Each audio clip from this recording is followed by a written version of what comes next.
Je vais essayer de t'expliquer la parabole du semeur. Donc déjà, tu peux le retrouver dans plusieurs évangiles, il me semble. La parabole du semeur, en gros, c'est une parabole faite par Jésus, qui explique en fait déjà, moi je vais prendre Matthieu, parce que pour moi déjà, je t'avais expliqué que c'était plus simple pour moi Matthieu et Jean. Du coup, on va prendre Matthieu, parce qu'il est un peu plus détaillé, en fait, il détaille beaucoup plus, je sais pas si t'as remarqué dans ces évangiles, il détaille beaucoup plus de manière historique, etc. Matthieu. Donc en gros, tu remarques qu'il y a différentes graines qui tombent soit au bord du chemin, soit dans les endroits rocheux, soit dans les épines, ou soit dans la bonne terre. Donc comme tu avais déjà repéré, en fait, ça parle en fait de comment on reçoit la parole en fait. Donc on remarque que en fait les graines qui sont laissées tomber au bord du chemin, c'est les oiseaux qui les ont mangées. Dans les endroits rocheux, en gros, c'est parce qu'il n'y avait pas assez de terre, donc du coup les graines elles ont grandi trop rapidement et après elles se sont desséchées. Les épines, les épines, ça empêche entre guillemets que la graine pousse. Et la bonne terre, en gros, c'est quand les graines se multiplient. Je sais pas si tu as déjà remarqué, mais moi, par exemple, je suis près d'un champ. En fait, quand tu plantes une graine, entre guillemets, c'est un peu comme tu vois les graines de tournesol. Ça prend son temps pour pousser, mais souvent, en fait, la graine en elle-même, elle va permettre bah, un peu tous les types de graines et de plantes. Elles vont permettre, sous différentes formes, d'avoir une descendance en fait et de se reproduire rapidement et de se propager rapidement. Donc en fait, à la base, la parabole du semeur, c'est parce qu'en fait, les disciples lui posent la question à Jésus en fait. Et du coup, pour essayer de leur expliquer, il va prendre une image qui est la parabole du semeur. Donc en gros, les graines, comme je t'ai dit, ça représente la parole de Dieu, donc comment on reçoit la parole. Donc celle mangée par les oiseaux. Donc il y a la représentation catholique, on va dire, qui représente entre guillemets les oiseaux par les démons. Donc ça, c'est la. Si tu prends la Jérusalem, c'est ce qu'ils vont dire en note de page en fait, hein. Ils vont dire que en fait c'est le démon entre guillemets qui retire la parole de Dieu. Donc en fait c'est pas. Au départ, tu vois, moi je l'avais compris dans le sens où c'est une personne qui reçoit la parole, tu vois, qui connaît pas forcément Dieu, mais en fait au final ça peut aussi nous correspondre, hein. Parfois, tu vois, on connaît la parole, mais en soi, parfois on l'oublie, donc ça peut aussi représenter cette étape en fait avec les graines, avec les oiseaux. Donc ensuite, elle tombe dans tout ce qui est rocheux. Donc c'est en fait, c'est ce que je disais en fait, hein. C'est plutôt cet exemple-là. C'est face aux difficultés, ça pousse difficilement quoi. Parfois, je sais pas, tu peux avoir un événement difficile, un obstacle qui fait que Dieu c'est moins évident quoi de lui laisser la place.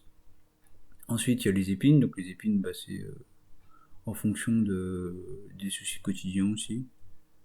Et la bonne terre, du coup, c'est quand on la met en pratique, quoi. Donc le but, c'est d'être une bonne terre. C'est pour ça que Cynthia nous casse le crâne sur le fait que les prières labourent, entre guillemets, la terre. Donc en fait, à l'époque, même encore aujourd'hui, mais un peu moins, mais les paysans, du coup, ils semaient, ils labouraient dans les champs.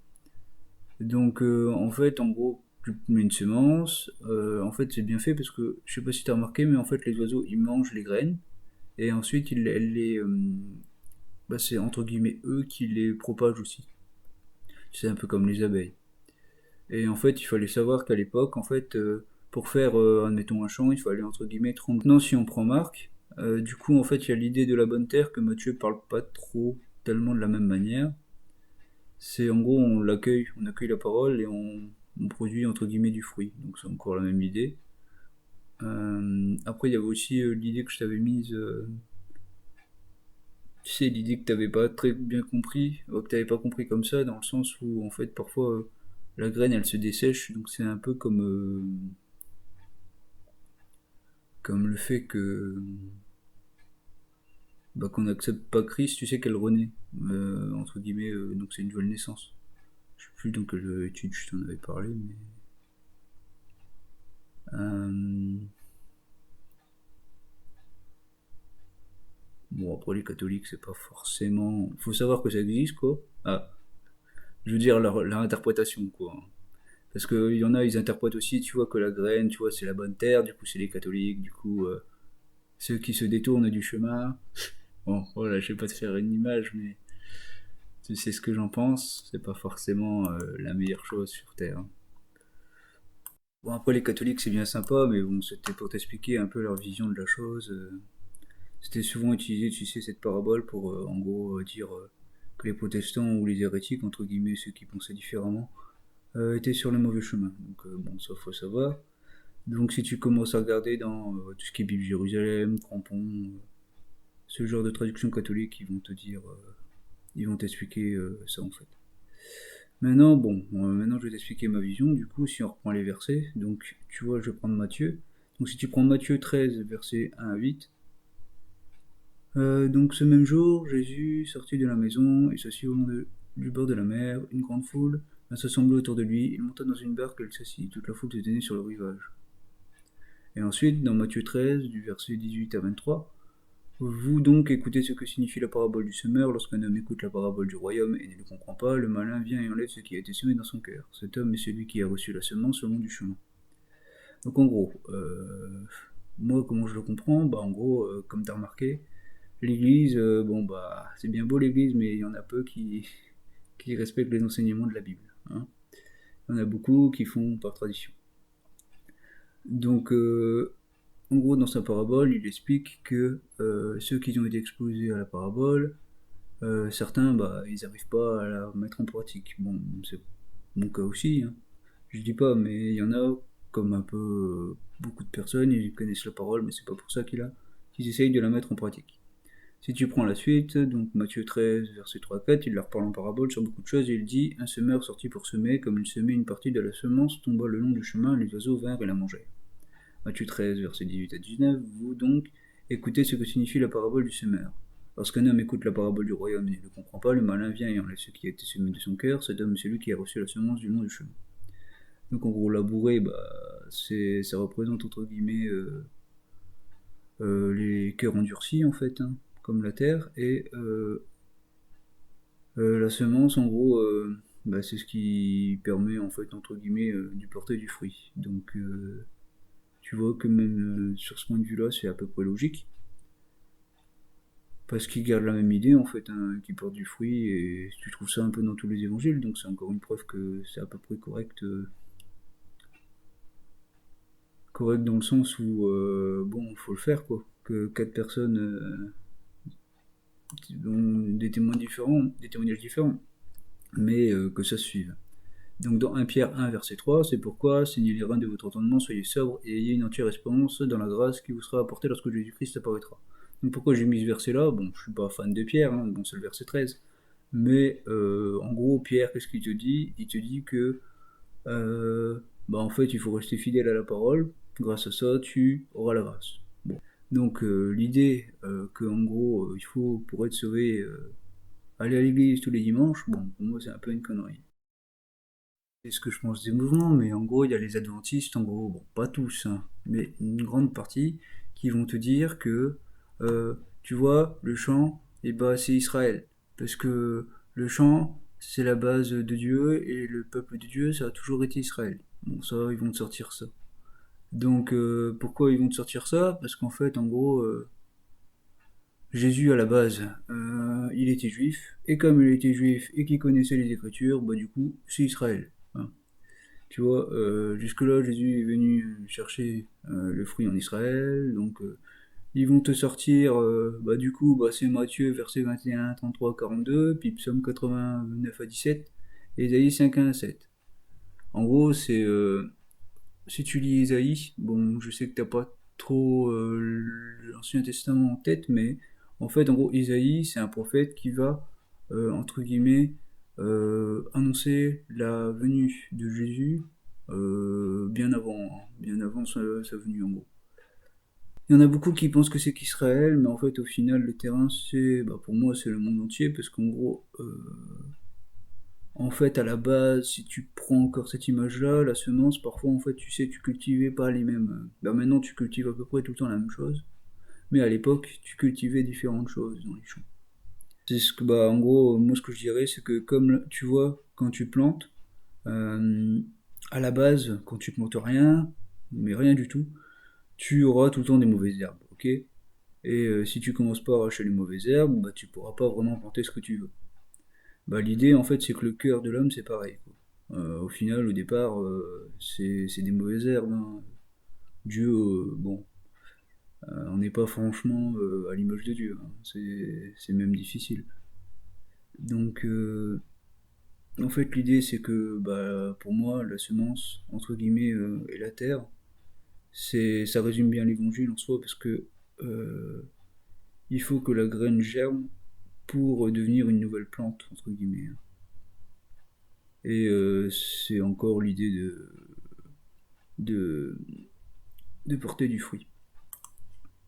Je sais pas si je te lis tous les versets, mais en gros, bah, la parabole, tu peux la retrouver dans Matthieu, verset 13, verset 1 à 23, Marc 4, verset 1 à 20, Luc 7, verset 4 à 15, dans les apocryphes aussi, bon, les catholiques, voilà. Mais en gros, dans les apocryphes, t'as l'évangile de Thomas, bah, pas vraiment d'évangile parce que voilà, c'est apocryphe, mais où ils vont reprendre cette idée aussi. Tout d'abord, il faut se dire que tu vois, c'est complètement con de parler en parabole, hein. En fait, bah, c'est fait exprès parce que en fait, c'est pour expliquer à ceux qui ont le cœur qui est malléable en fait, entre guillemets. Donc ça reprend la parabole du semeur.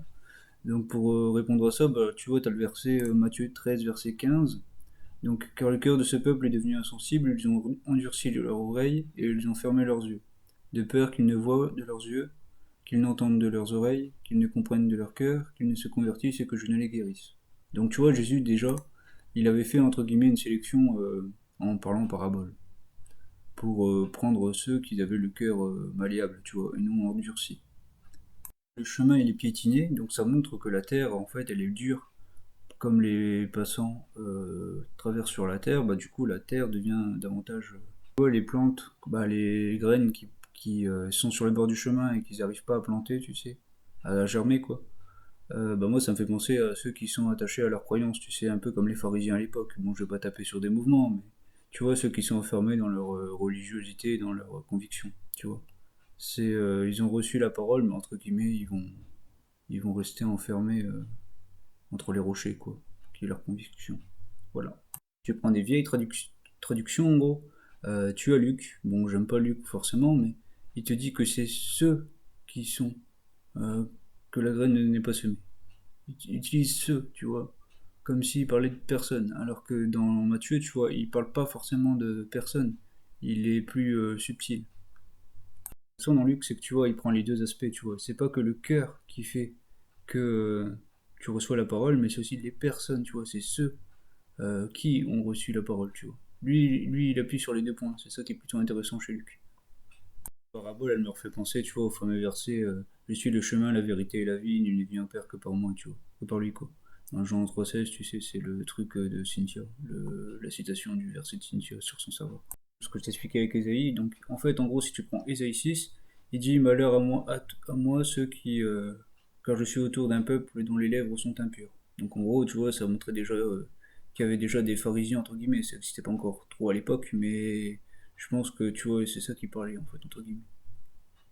La terre, tu sais, avec les cailloux. Donc en fait, moi, je vais te prendre l'exemple dans la Bible encore. Donc c'est Marie de Béthanie. Je sais, tu vas dire que je parle encore mal des évangélistes, mais il y en a certains, tu sais, c'est ce que j'appelle la conversion discount. C'est-à-dire, allez, je te prends un package, puis tu te confesses pas, et puis pouf, tu crois en Jésus, puis t'es sauvé, tu vois. Bah la parabole du semeur, c'est un peu pareil pour moi, je trouve. L'exemple de Marie-Madeleine, donc Marie de Béthanie, comme tu veux, tout dépend des traductions, mais en gros c'est ça. En gros, elle va donner du parfum à Jésus, tu vois. Le parfum, il est très cher, tu vois, à l'époque. C'était pas n'importe qui, Marie-Madeleine. C'était une prostituée, tu vois, mais elle avait de l'argent. Mais elle savait qu'il allait mourir, entre guillemets, tu vois. Et même Judas, je crois qu'il l'a engueulé parce qu'il voulait récupérer du parfum pour les pauvres, etc. Mais en fait, l'idée du parfum, pour moi, en fait, c'est l'idée de repentance, tu vois. Et cette idée de repentance, tu le retrouves dans le fait du deuxième exemple, tu sais, avec la graine. C'est-à-dire que tu peux accepter la parole, mais en te repentant, tu vois. C'est une deuxième méthode pour faire germer la graine. Je prends encore l'exemple de Marie, quoi. À un moment donné, tu vois, t'as le fameux repas, le fameux truc, les noces de Cana, je crois. Ouais. Et en fait, à un moment donné, tu vois, Il y en a une, je crois, elle veut lui faire un bon repas et tout. En Luc 10, verset 42 en gros, bah on va reprendre dans le contexte, mais tu vois, on va prendre un verset avant. Donc, le Seigneur lui répondit, Marthe, Marthe, tu t'inquiètes et tu t'agites beaucoup pour peu de choses. Tu vois, elle voulait lui faire à manger et tout. Donc, une seule chose est nécessaire, Marie a choisi la bonne part qui ne lui sera point ôtée. Donc en fait, au final, tu vois, je pense que Jésus, au final, il s'en foutait, tu vois, du repas. En soi, il est Dieu, tu vois, il s'en fout du repas. Ce qui compte, tu vois, c'est qu'elle a été, elle a ouvert son cœur, tu vois, pour lui, tu vois. C'est un peu pareil dans la parabole du semeur, je trouve. Après, tu vois, les miracles, entre guillemets, tu vois, les cathos, tu vois, ils te disent, ah, les miracles de Lourdes, c'est la preuve que on est dans le bon camp. Ou bien, tu vois, les évangélistes, ah, ça y est, il y a un miracle, ça va faire venir des personnes. Mais en soi, en fait, ce qui compte, c'est pas les miracles, tu vois. C'est ce que Jésus il voulait, c'était qu'on ait un cœur disposé et une terre malléable pour pouvoir semer la graine, tu vois. C'est la femme, tu sais, qui va mener Jésus, entre guillemets, vers le tombeau de Lazare, en fait. Et en fait, tu vois, au départ, bah, Marge, j'aime beaucoup, tu vois. Mais elle va dire à Jésus, tu vois, mais si t'étais pas là, tu vois, il serait pas mort, tu vois. C'est un petit reproche, tu vois. Puis la suite, tu vois, elle dit, elle l'appelle maître, tu vois. Elle dit à sa sœur, le maître est là, tu vois. Donc ça montre bien que son cœur, il a été changé, tu vois. Encore Marthe, en fait, à un moment donné, il dit, celui que tu aimes est malade, tu vois, en parlant de Lazare. Mais tu vois, moi, je pense cette image aussi dans l'idée que, tu vois, c'est peut être des personnes aussi qui connaissent pas Dieu ou entre guillemets qui rejettent Dieu, tu vois. Pour finir, bah, je dirais que, en fait, tu vois, c'est pas que pour les non-croyants, hein, la parole du semeur, hein. C'est aussi pour nous, hein. Faut pas croire que ça y est, j'ai reçu l'évangile, c'est bon, je suis une bonne graine. Non, non, non, il faut creuser la terre tous les jours, hein. Sinon, c'est des hypocrites qui vont te sortir ça, hein. Et bien sûr, bah, il y a l'idée du fruit, donc si on reprend Paul, tu prends Galates 5.22, et donc les fruits de l'esprit, tu vois. Donc l'idée, c'est de porter du fruit,